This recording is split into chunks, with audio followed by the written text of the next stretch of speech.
ఎక్కడున్నాము? ನಾವು ಎಲ್ಲಿದ್ದೇವೆ?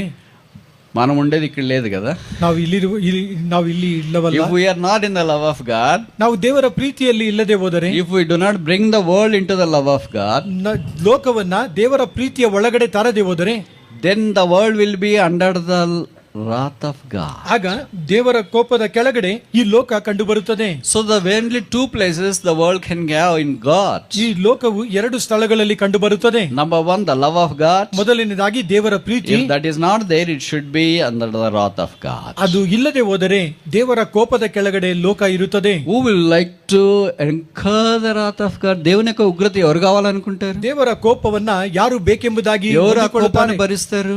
ಯಾರು ಆ ಕೋಪವನ್ನ ತಾಳಿಕೊಳ್ಳಲು మనం భరించలేము. ನಾವು ಯಾರು ಭರಿಸಲು ಸಾಧ್ಯವಿಲ್ಲ. శాంతం ఆయుష్కాలం ఉంటుంది. ಆತನ ದೀರ್ಘ ಶಾಂತಿ ಮತ್ತು ಆಯುಷ್ಕಾಲ ಉಂಟು. ఆయన కోపం నిమిషం మాత్రమే ఉంటుంది. ಆತನ ಕೋಪವು ಕ್ಷಣ ಮಾತ್ರವೇ. ఆయన నిమిషం మాత్రం ఉండే కోపాన్ని కూడా మనం భరించలేము. ಆತನ ಕ್ಷಣ ಮಾತ್ರ ಇರುವ ಕೋಪವನ್ನು ಕೂಡ ನಾವು ತಾಳಿಕೊಳ್ಳಲು ಸಾಧ್ಯವಿಲ್ಲ. let us bring the world into the love of God rather than wrath of God. ಇಡೀ ಲೋಕವನ್ನ ದೇವರ ಪ್ರೀತಿಯ ಒಳಗಡೆ ತೆಗೆದುಕೊಂಡು ಬರೋಣ, ದೇವರ ಕೋಪದ ಕೆಳಗಡೆ ಅಲ್ಲ.